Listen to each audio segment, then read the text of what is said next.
We hope the truth comes out.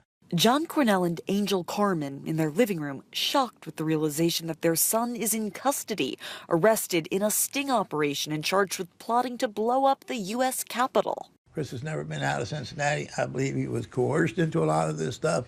I believe that this so-called snitch filled his head with a lot of stuff. John Cornell says that his son recently took up an interest in Islam but emphasized its peaceful qualities and never mentioned ISIS. My son is not a monster. I'm not just saying that because he's my son. If I thought he was up to something, I would have beat his butt, and I would have been the first one to turn him in. The 20-year-old was first brought to the FBI's attention several months ago after social media posts talking about violent jihad. They say Cornell planned to detonate pipe bombs around the Capitol and then shoot people as they fled. But a man Cornell believed would be his partner in the plot was actually an FBI informant. The FBI says Cornell told the informant he had contacts overseas, that he had aligned himself with ISIS and believed lawmakers were his enemy.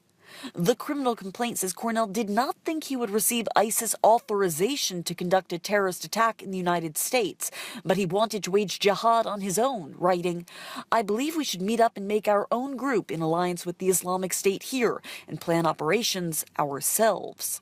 According to investigators, he researched the targeted government buildings and the construction of pipe bombs. Wednesday, Cornell purchased 2 AR-15s and 600 rounds of ammunition from this gun store in Cincinnati before FBI agents arrested him in the parking lot. The gun store owner, who was working with authorities, described Cornell's demeanor.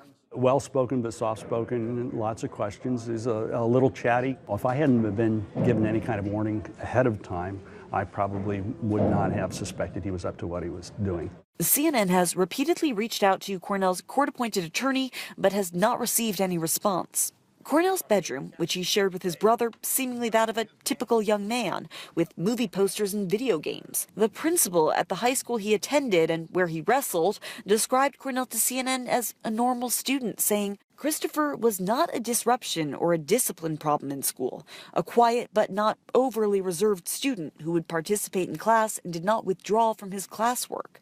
But now authorities are tracing the steps of the young man accused of a plot to attack his own country.